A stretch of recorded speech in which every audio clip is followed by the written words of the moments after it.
Ashish, thank you so much for taking out time to talk to us. I know you are in US right now, and you know we have such great regard for the fact that you come and speak to entrepreneurs at Tech Sparks, and this is your fourth year. Thank you so much. You know, my first question to you, Ashish, is that when it comes to businesses, when it comes to sector, and when it comes to an industry that was massively impacted, it is the space, the sector, the industry that you are in, and there were so many conversations that BookMyShow is so heavily impacted, and I want to understand from you that what has this last 18, 24 months meant, and specifically because today BookMyShow is standing tall, and you've done this for the third time, doing it during the dot-com bubble, then during the financial crisis, and now again doing it for the third time is incredible. Is something that we want to learn and understand. How have you done this? What is happening at BookMyShow? Well, firstly, thanks for having me over yet again. And look, our resolve on building a forever company hasn't changed, right? And I keep telling entrepreneurs, are you building a forever company? And a lot of guys want to be serial entrepreneurs, which is fine too. And there are various ways of doing that. You can be in the investing community, you could be a consultant, you could be a serial entrepreneur, that's fine. But there are few people who want to build forever companies. And when you build a forever company, you don't think about periods in your time as 1 year tranches, 6-month tranches, 2-year tranches, or the market's hot, IPOs are great, or the markets are down. You look at businesses from the lens of customers. You look at businesses from the lens of livelihood that you support. You look at it and the business of keeping on the edge of cutting edge technology, on being relevant, on being adaptive, on being innovative, on being nimble. And then, challenges will keep coming your way. We've had the dot-com bust that had come. We've had the global financial crisis, and now we had the pandemic. And as far as our sector, and I speak for our sector, just not for myself, is that we were the first to be shut down and the last to be open, right? And there was no respite. So, I mean, cinemas and movies and plays, concerts, and all the live shows and events were the first to be shut down. And they are the last to open, really. So it's been hard. And I think the human tragedy behind that has been tougher. I think, businesses will come and go, entrepreneurs will survive, and that's what the DNA of an entrepreneur is. But I think all the people that depend on businesses like ours and their livelihood, and people and employees and people that work for organizations, and I've given them their all throughout the years, to be able to handle that with grace, and with some sense of purpose, and for the families that get affected. I think that's important for business leaders. So I think for us, that is a moment to be slightly proud of and give ourselves a pat on the back on how we handled ourselves on those aspects of the business. The rest, I'm sure life will bounce back. What were the things that the pandemic brought to the forefront? Because I know you have gone through so many cycles, but what was some of the things that came closer, became more transparent, and the changes that you brought in your business? Because I know that you have this agility and you're constantly innovating. What were some of those things that you did during this pandemic? Let me put it this way. Okay, personally, first of all, I haven't taken a haircut, right, in the pandemic, so you can see my state. The other is I've graded a lot more. But I think what the pandemic has taught me personally, look, I find most entrepreneurs and business leaders, at least in the startup world and community, to be great visionaries, great tech talent, product market fit guys, extremely creative and innovative, setting the vision and tone for the company, and inspiring people, right? You inspire people to join you, to motivate people, and all of that. And I've played that role now for 20 odd years, except for the last 2. I think I didn't think I would say this, but I think I've had a lot of growing up to do in the last 2 years. And for the first time in 20 years, I feel I've been an operator. And we all consider ourselves operators, but I just feel that most founders are typically not operators. They're disruptive, they're innovators, whether it's tech, it's product, it's vision, it's inspiring people, being creative, seeing a very different view to solving problems than other people can. But this is the first time I felt that I've been an operator on metrics which, I would always leave to other people, now make a big difference to me as well. And so I think the way we now look at metrics and the way we now look at our businesses, it's taken, and it's no great shakes, right? It's really the pandemic which has accorded us the time and energy to look at things very differently, and also to be able to take those really hard and tough decisions. I mean, as an operator, and one of the CEOs that I value the most is I think in our generation, the greatest CEO is Satya Nadella, right? Not a founder, but a CEO. And look at the turnaround, right? I mean, who would have thought Microsoft would be where it is today? But it was those really hard operating metric decisions that he took and stuck with them over a period of time. And he's really the guiding light when you look at tough decisions. And I think these 2 years have really taught us to look at that playbook. So I'm very grateful for these 2 years, not only with the kind of time that you could spend with the loved ones, but also to be able to focus on certain things that you wouldn't have normally. Ashish, for people, and there has been conversation that BookMyShow's significant majority revenue came from movie ticketing. Now, when you look at BookMyShow, do you look at it in the same way, or things have changed? Are you looking at newer areas, newer opportunities, or the dependence on the ticketing business remains as high? I wouldn't call it dependence, right? There are certain businesses that are have a flywheel, right? And every business has to have a flywheel. There are many payment businesses that payment is their flywheel, but they are building revenue streams out of other places, because payments in India over the last 3 or 4 years have dramatically changed, and you make very little money to no money because of how the entire system is now structured, right? UPI and all of that, and things are not how payment companies used to make money on MDR and all of that. That's completely radically changed. And so is the case for even a company like BookMyShow. You have a flywheel, and then you have other things. So live events for us is an extremely important revenue and growth driver. And within that, we have many ways of building that business, which is from promotion to production to building that part of the business. And I'm very excited about that business, even though that part of our vertical hasn't opened up yet at scale. But I think 2022, 23, 24 is going to go gangbusters. I think there's a lot of pent up demand. I'm in the US right now, and I was at the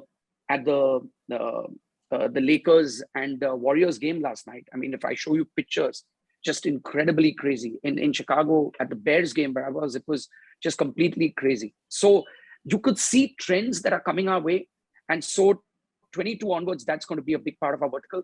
I think TVOD and streaming is something that naturally fits into our bill, which is transactional VOD. For a movie like Justice League, we did close to 250,000 streams just for a single title.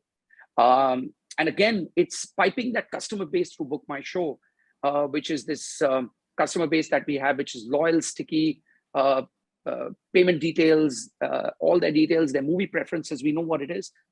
Data monetization is another piece which is very integral to BookMyShow. We're sitting on India's probably most affluent 80-90 million customer base right at the top.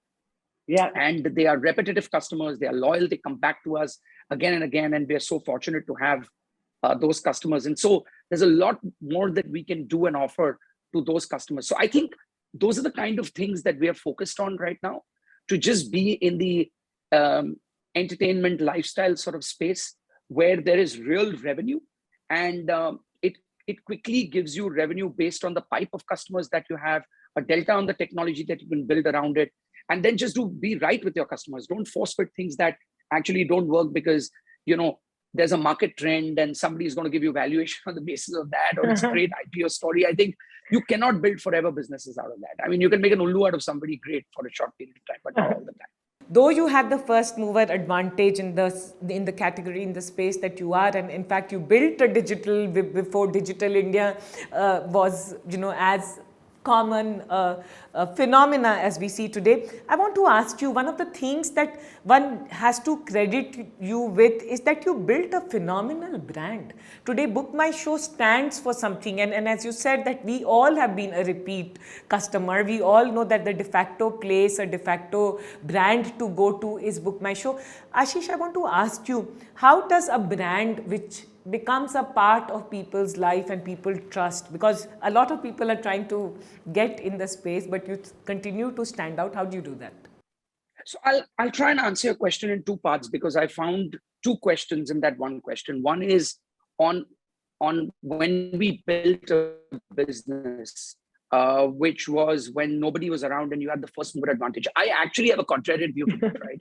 And I'll try and give two analogies to why I feel sometimes that could be a disadvantage. In Formula One, you have a car that is right in front, right? And the guy behind is in the slipstream on the guy in front.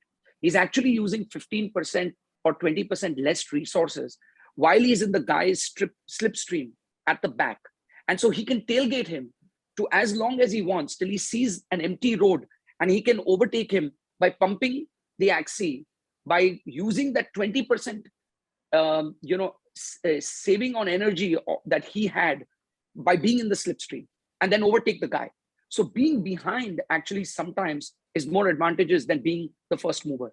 And I'll try to answer that with another analogy, which is not a racing analogy, but one where, today you built an entire ecosystem. You've got food delivery, food tech companies, you've got transportation and travel companies, you've got guys like, you've got, you can book a cab, you can book an auto rickshaw, you can book a bike, whatever, through any of those apps.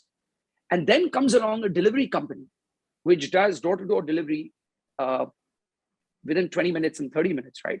That company came out of nowhere. It did not have any marketing plan, no brand building, no telling customers, no hoardings, no SCM, SEO. It just silently built a business, and all of us are using it. You want to send food, you want to send something within 20 minutes, make a reservation, some guy shows up and delivers, because everybody else did the hard work. The first mover guys built an ecosystem of providing and blowing up a lot of cash on providing mobile phones, mobile tech, delivery. Now there are guys with autos and cars. So the other day when I booked something in India, when I sent something in Bombay, 5 kilometers away, an auto rickshaw guy showed up, took my delivery and delivered it using somebody else's app, somebody else's mobile phone, somebody else's tech. And this company is sitting on somebody else's ecosystem. He was the guy in the slipstream and launched the business at the right time. So being the first mover sometimes doesn't help. Now, in terms as so far as brand building is concerned, I think, look, we are who we are because of customer love. And brands are built on NPSs on customer, and NPSs are not built by screaming out hoardings. You can only get so much by doing a little bit of CAC around that. But it's really about waking up every day and making sure you're right by your customers. If there are refunds to be made, if there's a show cancellation, don't keep the money. Because if there's a great show, they remember the artist. When it's a shit show, they remember the guy who took the money. So they always remember us. And I think that's important for us to make sure that we don't get egoistical about the fact that when there's something that goes wrong, you've got to react very quickly by making it right. Being fair to your customers, right? By making sure that you're always around. At our peak, I remember our customer care team, which included chat services, bots, email, phone support, all of that put together, we were at 270 people, right? Wow. And all in-house. And that's what we focus on. And that's what builds brands. Amazing businesses that you will see today, including that including that delivery business, is an unknown brand till a year and a half ago. And just because there was an ecosystem that was created in the lockdown, people needed to send stuff to each other. There was an entire car in front, and this guy was the slipstream, and the back has built an incredibly beautiful business. And you don't know who the founder is. There's no hue and cry. There's no hoardings. There's no advertising. But we all use the business and we love it. We are never taught how to be a CEO or how to be a CEO during crisis and tough times. But you've been a phenomenal CEO and founder during the tough times, and the company to us stands strong and tall, and we are proud of it. Tell us, what does it take? What has it taken to be an effective CEO? Look, I don't believe I'm a great CEO, honestly speaking. That's your view. I really don't. I think CEOs have very, very different skill sets, and I don't think I possess that. I have a founder mindset. And that is not to say that great founders can't make great CEOs, but I think it requires a very, very different DNA. I may have built aspects of that DNA, which is circumstantial, given the last 2 years and various other periods in our life, which sort of help you dig deep into those skill sets or learn them or learn through observation or constantly be guided by a great team that surrounds you who sort of make up for your shortcomings or the blemishes that you have. And I think I credit that to a lot of people at BookMyShow and the leadership team that surrounds me, which sort of heavy lift some of the stuff that I'm actually not good at, because I don't think I'm a great CEO, honestly. But having said that, because I'm in that position today, I think a few things that at least I have focused on is during the pandemic, we had 4 pillars that we focused on. Very, very simple. One was our shareholders, and therefore we needed to do the right thing by bringing down the cost of the company and right sizing things and cleaning up things and taking a very long-term view of what things would hold for us and what we needed to do. The other was being right by the people that work at BookMyShow. And there's no right answer, right? We had to take some really tough decisions, but there were a lot of things that we did systematically over a period of time, made sure that there were adequate protection that was built in. And it was done in a manner where we could, things like keeping we pay for everybody's mediclaim, including families, spouses, and parents. Even though people that were let go, we kept their mediclaim on for a year post their employment ending with us. We created an outbound cell, an HR cell of 4 people that were helping people post things on LinkedIn. And obviously the brand is strong enough. I think 80% of the people are already placed. And we did it in a manner where we, when we were letting go of people, I was on calls and looking people in the eye in at least 80% of those situations. The business leaders were there. We just didn't do it over an email or over a call. We made sure that we explained the situation to people as to what was happening. And it was not ad hoc, right? In the beginning, there were pay cuts, and then there were further pay cuts, then there were rollbacks, and then eventually we had to do what we had to do, because it was not about the person, it was the position that was not required. So we focused on people, we focused on shareholders, we focused on the community. That was the other thing. So BookMyShow has been running a charity called Book a Smile, which we instituted since a long time ago. We've had Book a Smile running for over 10 years. And we've always focused on arts, music, sport, and those have been our key focus areas for Book a Smile. But this is the first time we stepped outside of our mandate, which we had set for ourselves. And we used our voluntary fund internally to support stipends and things, which, things like office boys and cleaners, and those guys couldn't afford even a pay cut. So we made sure that they didn't have any pay cuts. We used Book a Smile funds to do COVID care, work, where we donated money to ACT, chief ministers and prime ministers funds, without anybody asking us. And even during the time when there was an oxygen shortage.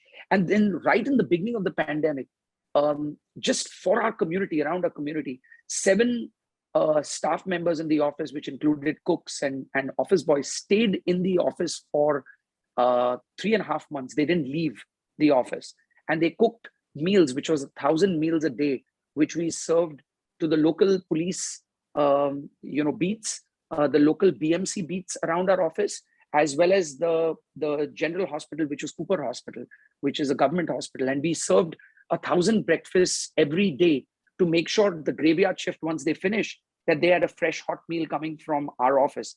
And we did about 75,000 meals. So about 75 days is we supported that initiative. Again, just because we wanted to do it, nobody asked us to do it.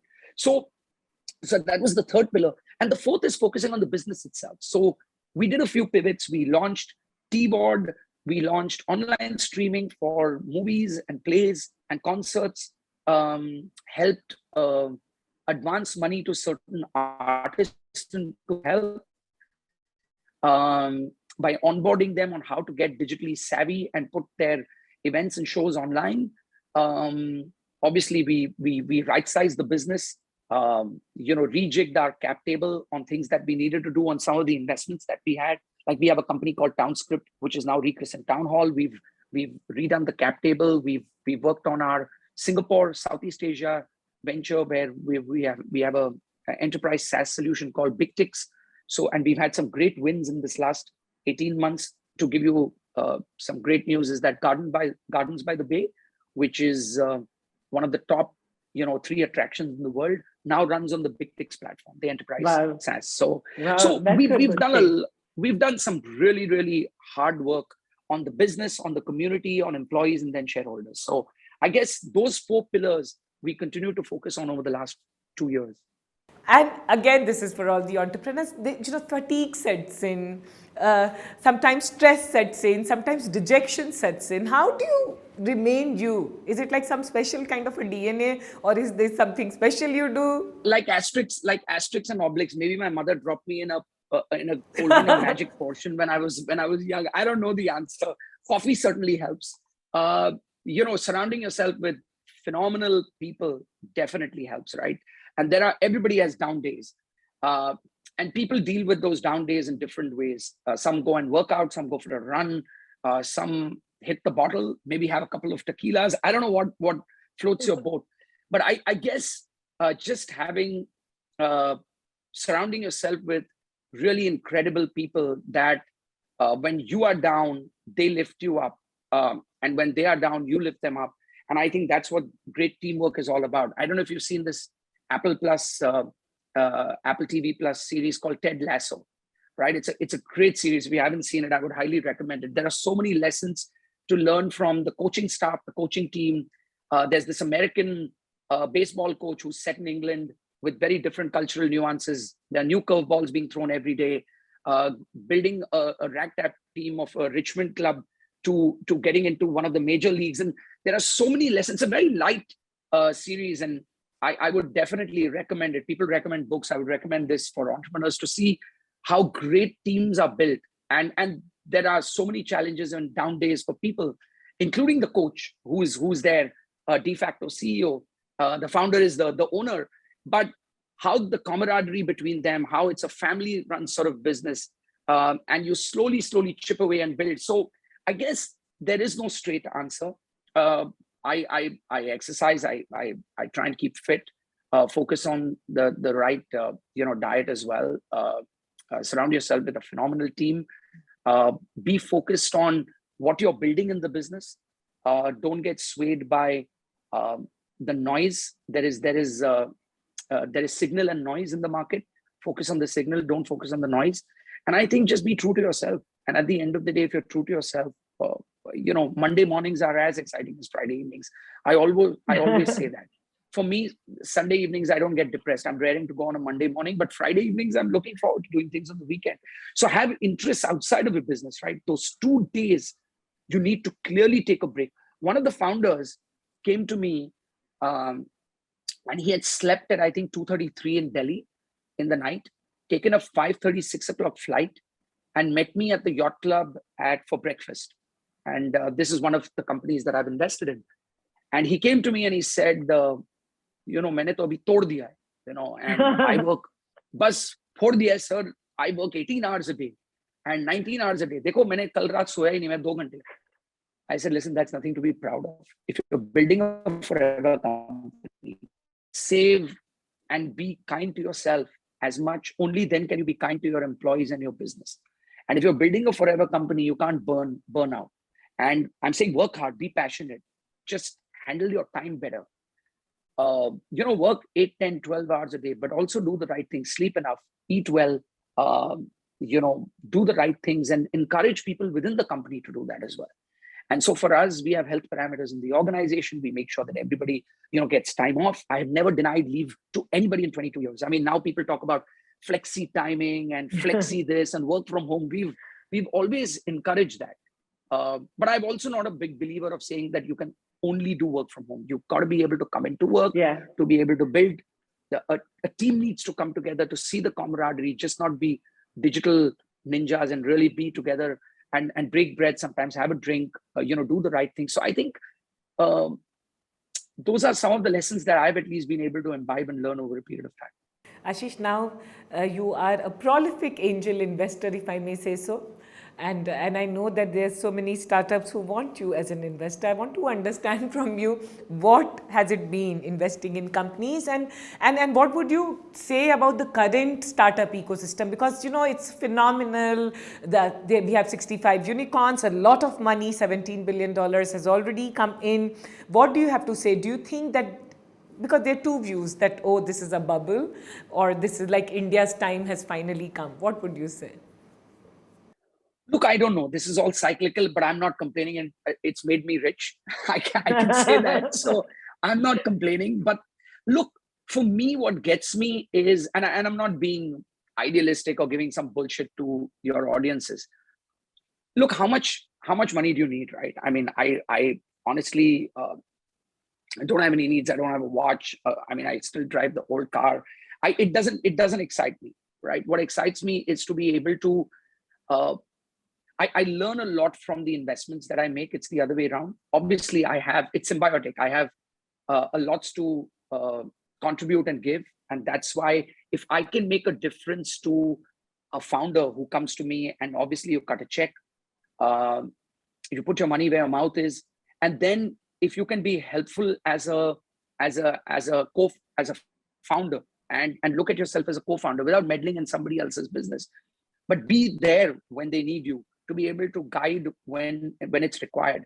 You've seen a little more of life than other folks have in your entrepreneurial journey. If you've taken a few knocks, you've done the right things, how to handle the board, how to handle the market, what are the right metrics to look at, when do you get aggressive and go for scale, when you pull back, and all of that. How do you be creative, innovate, do a lot of brainstorming and thinking around the product, around innovation. How do you beat the market? How do you look at different markets? How do you look at different opportunities in the market?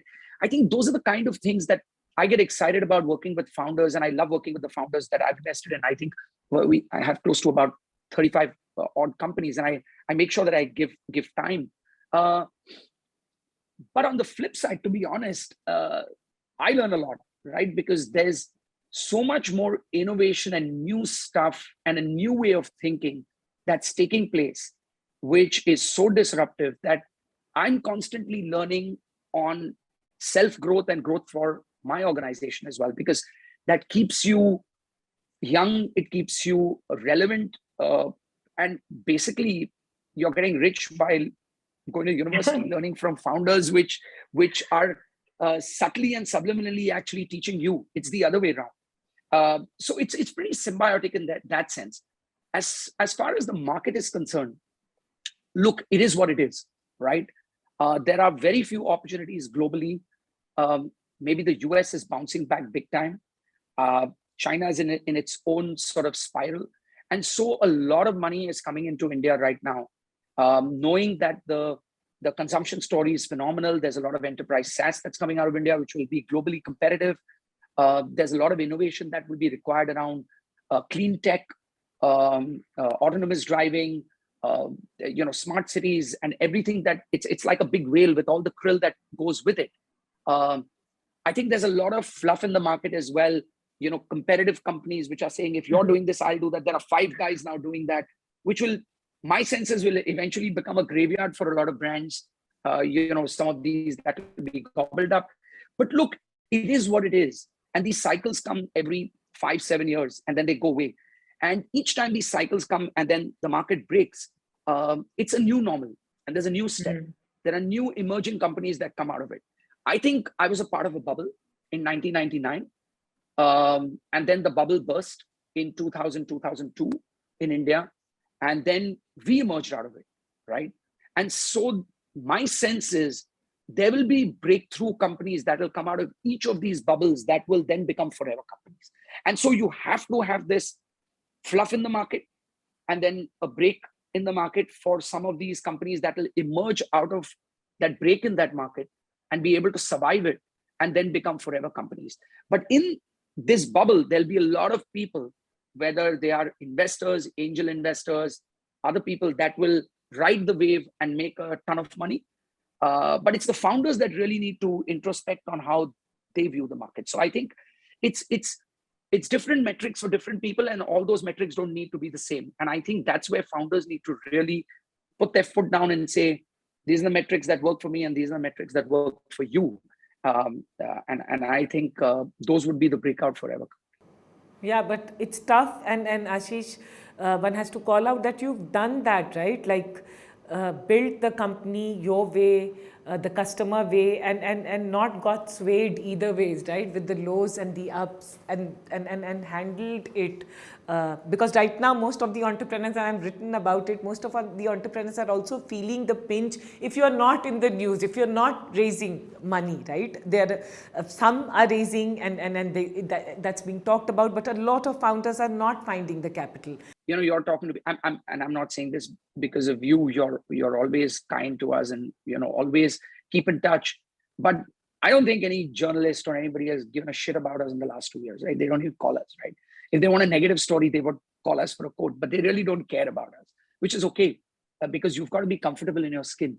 When you're building a forever company, you will sometimes be in the news, sometimes you will be out of news, right? One big show, we'll get 20 interview requests, right? When we had U2, when we did Joshua Tree, when we were closing Joshua Tree in 2019, journalists flew with us to New York. We were in the news. We were the darling of the press. And then suddenly, COVID happens and they're saying, you're going to die, right? And now we don't care about dead people. You're dead. And so I think entrepreneurs need to remember that there are periods in your time when you will be the darling of the press, when you're raising capital and you're showing great, phenomenal growth. And then you'll disappear because there'll be the next new shiny object. There'll be the next news item. And those will be the ones. And then sometimes boring is good. When you're boring and the attention is taken off you and you're not focused on all that bullshit about the attention and being in the press and raising money and doing all of that, you can focus on the right metrics, on your team, on your shareholders, on the community, and on the business. And sometimes it's a good thing to then emerge from the ashes. And I think every business needs to go through that. And not all companies need to be in the news all the time. If you want to be in the news, you can do some really stupid stuff and you'll be in the news every day. So I just don't think that's how companies are built. So I think my advice to entrepreneurs will be just be comfortable in your skin, be true to who you are, to your businesses, and your time will come. There's a movie, where it says "Sal apna time aayega." I think people remember that, so it will come. Don't worry about it. This is such a paisa vasool moment for me at TechSpark. This was brilliant. This was authentic, and I think this would have energized everyone listening to you. Thank you so much, Ashish. I think this kind of candidness one can only expect from you. And I just hope we have more entrepreneurs like you who speak from the heart and who speak in such a straightforward manner. If you had to today tell entrepreneurs, and you have actually given a lot of advice, but if you had to tell entrepreneurs one or two things as they come out of pandemic, one or two things that they should keep in their mind. Look, it's different advice for different entrepreneurs, because for some, the pandemic has been phenomenal. Right, yeah. It's been amazing for food tech, for deliveries, for medical systems. I think the content, edtech, banking and financial. I mean, I can see some of my investments. They've just gone gangbusters, right, in this period, and they've raised a ton of money, given returns, cashed out. It's been amazing for a lot of those companies. And then there've been a lot of companies that have got hit really, really hard. And they've handled it very differently too. So my advice is, like, this is a black swan moment, right? It very, very rarely happens maybe once in 100 years, maybe once in 200 years. So I just feel that don't berate yourself or beat yourself up too much, right? Because you didn't do it, you didn't bring it upon yourself. You've got to do the best you can in the circumstances that have been the cards that have been laid out to you.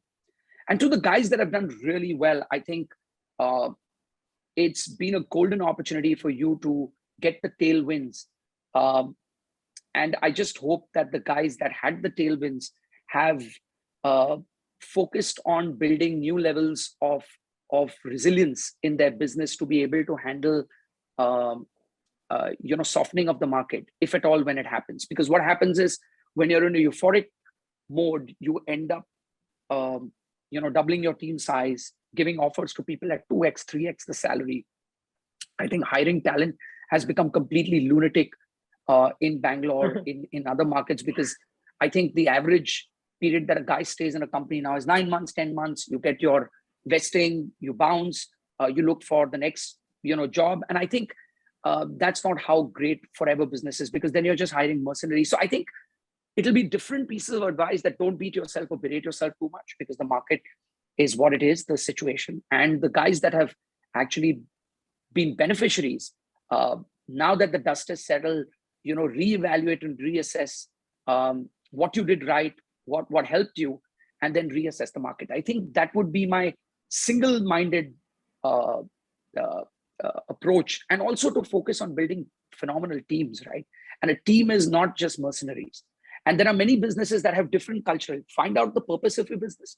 One is create a purpose for the business, not just making money, because all of us draw from society, create value, and must give back in some way. And so that's the purpose of a business. So have that purpose, whatever it is, and figure out what is the driver for the business. For some, it is clinical delivery. For some, it is great teamwork and camaraderie. For some, it is building phenomenal products and being tech innovators. So whatever that DNA or culture is, focus on the culture. Wow, thank you so much, Ashish. Last time when we spoke, you were in Goa. Today you are in US. Tell us, what are you doing in US before I let you go? As you can see, I'm a vagabond. I'm homeless, right? I'm homeless right now in the pandemic. But no, look, ever since COVID happened in March of 2020, I remember I was in Goa March, that last week of March, and I think the lockdown happened on March 22. 21st is when I took the last flight. I think Indigo merged all the flights. It was the last flight out. And I was in office on April 1, right? I worked through the office, and people say, has it been tough letting go? I lost my mom on August 28th last year, and I had to let her go because she was in the ICU and we had to take some tough calls. It was the toughest let go of my life. So, this is all a piece of cake. And then I moved to Goa. I was living there and working out of Goa.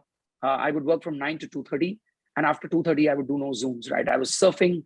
I sold my sailboat after 7 years. I downgraded to a surfboard. I was surfing. I would spend time, cycling, swimming, running, but I would work from 9 to 2:30. So I focused on a lot of things that were important to me at that time. But I would travel back to Bombay once every month for a week. I've traveled internally. I've done a few Dubai trips. I did a US trip in June. I'm back here. And this is all work. A little bit of family time, but it's also work. So I'm right now in LA. I'm flying to Seattle tonight. Again, it's the arena opening tomorrow where Coldplay is playing at the OBG Arena, and then there's the Kraken game. So these are all business contacts, work. There's a conference in Seattle tomorrow at which I'm a speaker. It's the events, the venues now conference. So work is on in full. Evenings are great. So like I said, once work is not work for you and it's not a chore, life just seems to blend on work as well as personal life, and you enjoy what you do. So nothing's stopped, nothing's changed from ever since the pandemic. So authentic, so real, and so much to learn, so much. Thank you so much. Keep inspiring. We are very, very proud that we have an entrepreneur like you in our country. Thank you. Thank you for having me.